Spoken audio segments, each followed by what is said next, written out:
Hey Redford, Ah, you up for a game? is it his coffee game again? No, and for the record, it wasn't coffee, it was about tea. Tea, coffee, same thing. What's this one about? It's about fish. Fish? Boy, you sure know how to pick 'em. What is that supposed to mean? I don't know. Ask him. Hello? Tweet, tweet. Pretty bird. Probably want a cracker? Hello? Anyone there? We love fish. All right, hold on.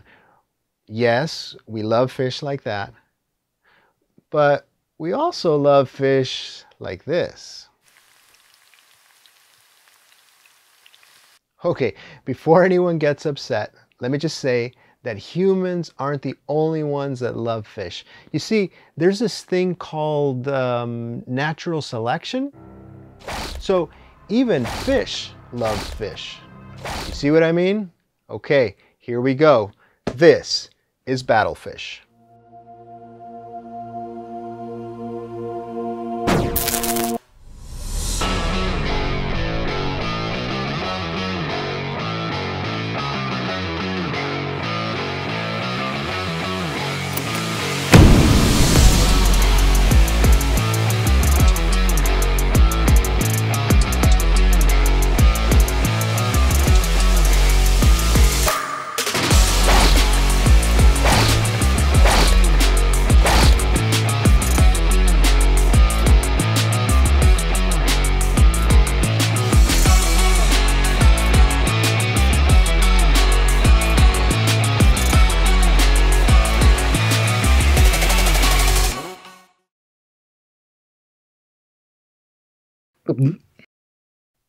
What's going on, my friends? Today we're going to take a look at Battlefish. Battlefish is a 2 to 6 player card game designed by Tyler Smith, published by Think Inc. Productions. This game is going to be coming to Kickstarter in a few weeks, and I was sent this prototype copy for review. So what do you say? We talk about it.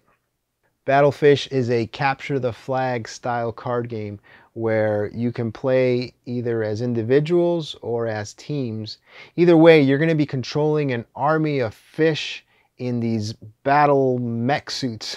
Yeah, you heard right. Fish in mech suits. These fish are tired of natural selection and they're ready to fight back and take over the ocean. In Battlefish, players will take turns playing cards from their hand, attacking each other's bases. Each successful attack gets you one step closer to capturing the flag. Well, maybe. All right, so have you gotten over the fish and mech suits part yet? So let me explain to you how to set up the game, how it plays, and then I'll tell you what I think. To set up the game, each player gets 2 player boards. This will help you organize your base. Each player also gets a flag card and a big red button card. The big red button is a decoy, but also has an added benefit, which we will discuss later. Decide in which of the 2 lower spots you will place your flag. Place it face down and place the big red button in the other. Next, shuffle the fish deck. These cards are all numbered 1 through 10. Then deal 11 cards to each player. Players will set up their base by placing at least 1 card in each stack.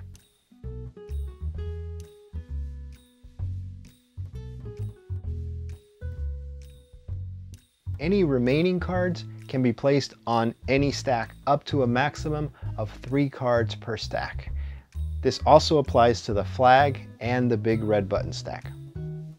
Now, take the pile of specialty cards and shuffle them into the fish deck.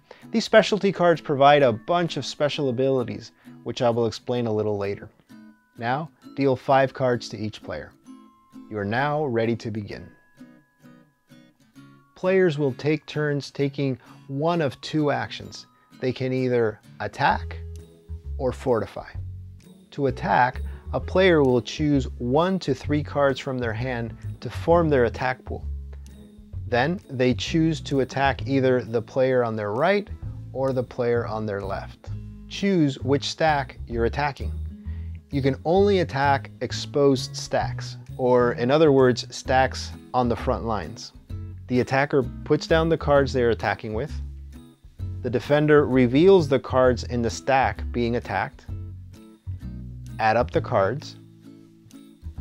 If the attacker has the higher total, the stack is removed and all cards are sent to the discard pile. If the defender has the highest total, or there is a tie, the stack was defended successfully and remains in place. As a reward, the defender can now take any cards used in the attack and use them to fortify that stack. Just remember, there can never be more than 3 cards per stack. You can also use these cards to replace any cards in your hand. Any cards that are replaced get discarded. The other action you can do on your turn is fortify. Fortify makes your stack stronger. You can only fortify 1 stack per turn. To do so, take cards from your hand and place them on a stack, following the maximum 3 cards per stack rule. You may also remove cards from a stack and place them in your hand. So remember, on your turn, you may either attack or fortify, but not both, unless you have a special ability. Speaking of special abilities, let's take a look at these cards that let you change the game up a little bit.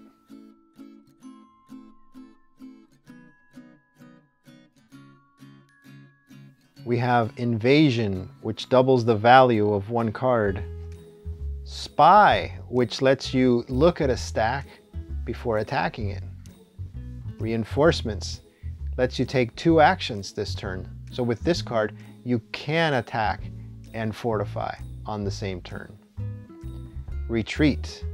When you retreat, you lose a stack, but you get to keep the cards.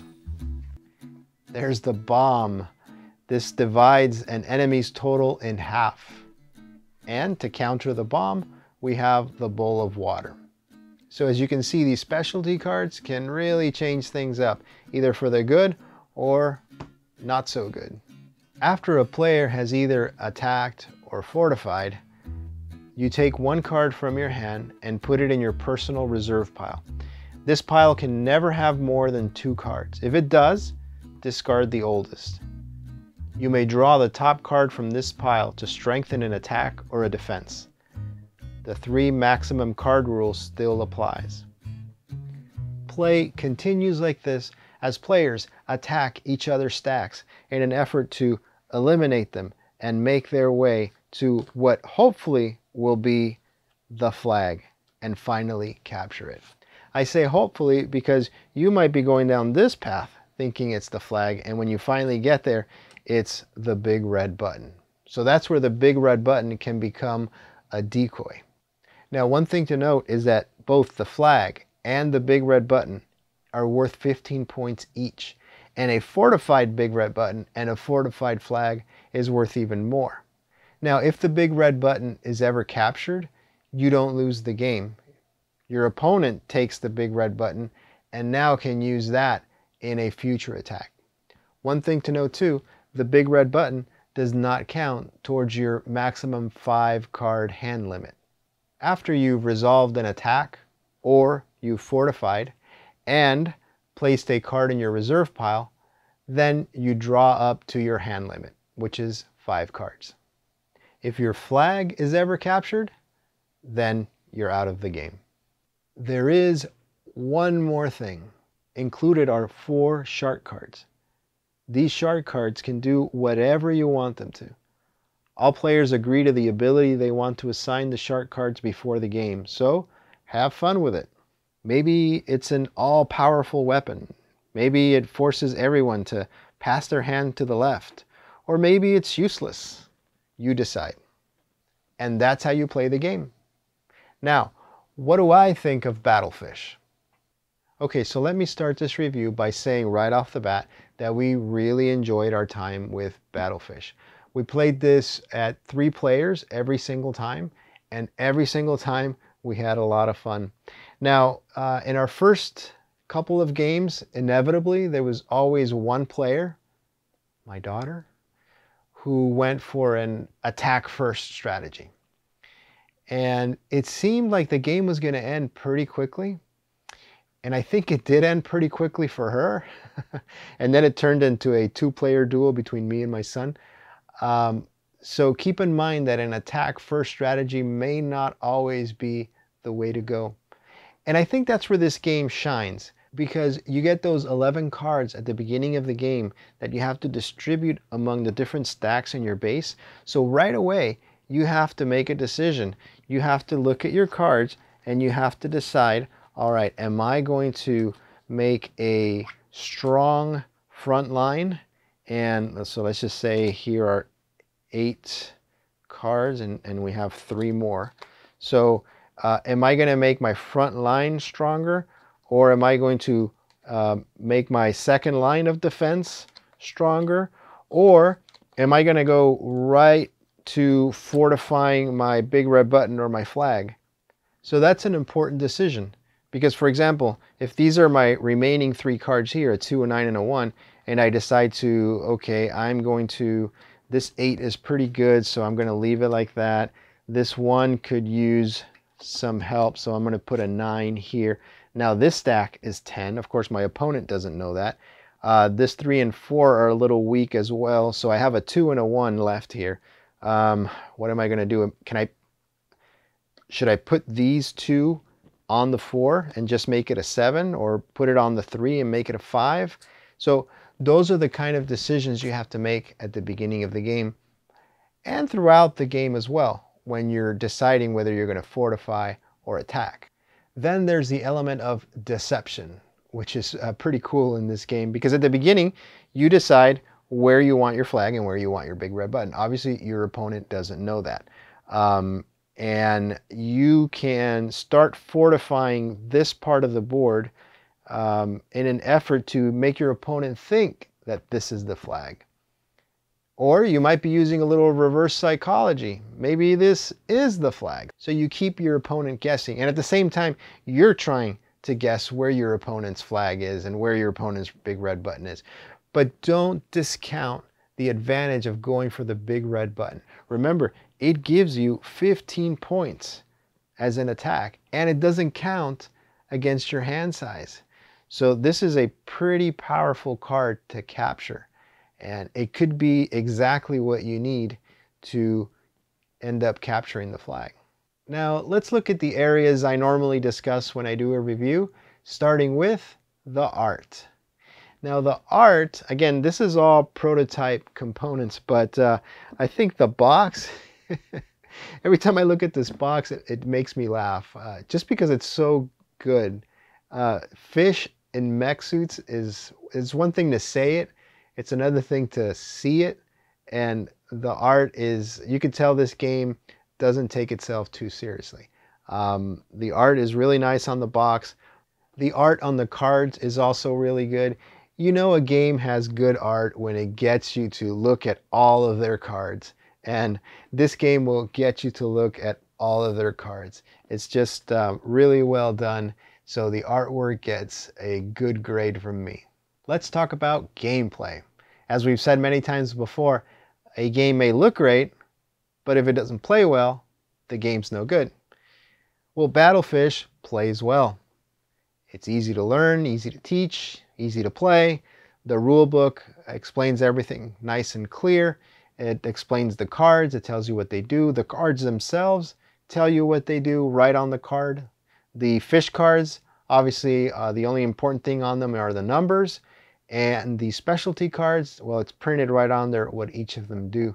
So that helps the game flow really well. You don't have to spend time looking up all these cards in the rule book. They just tell you what they do.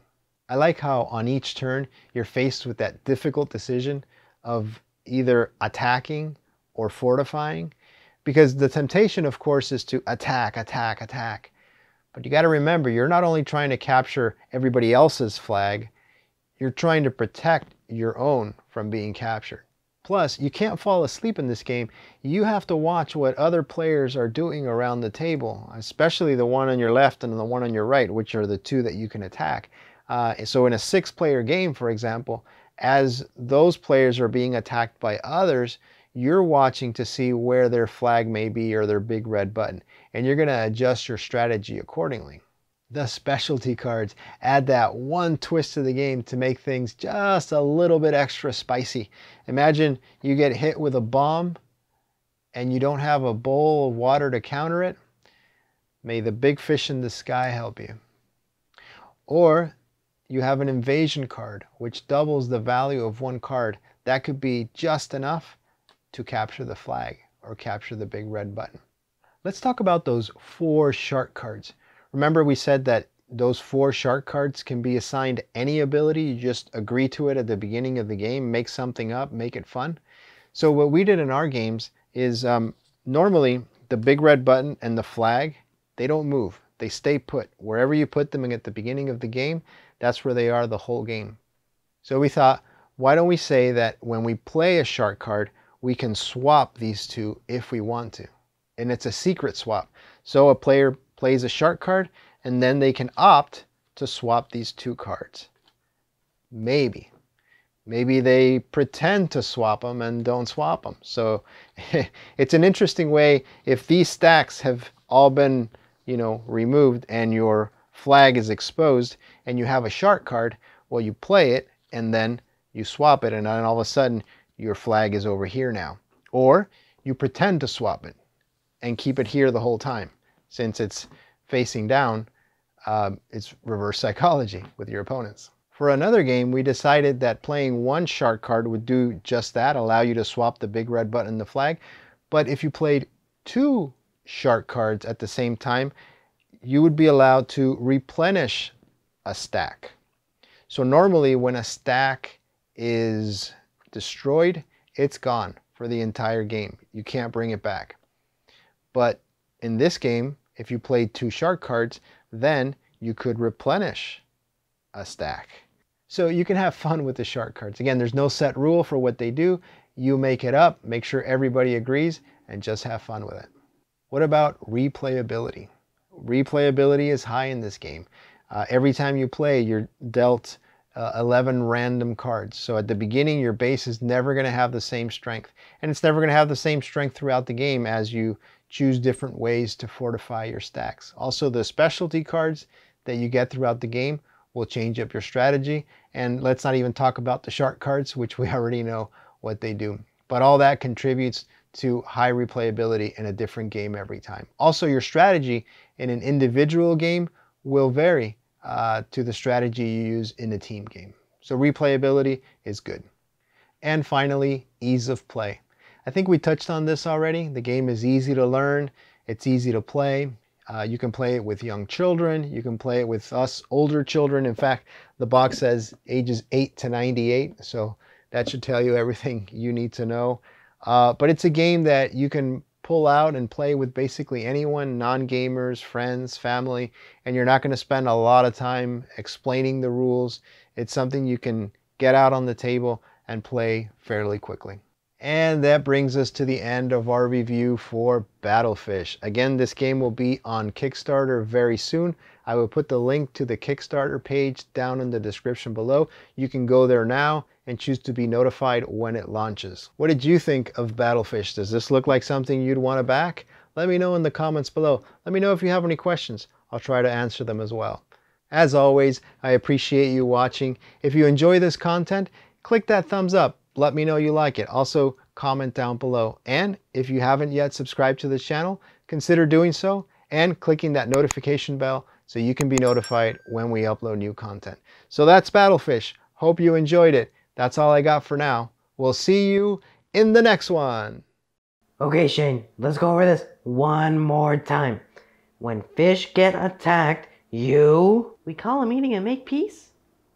Why do I even try?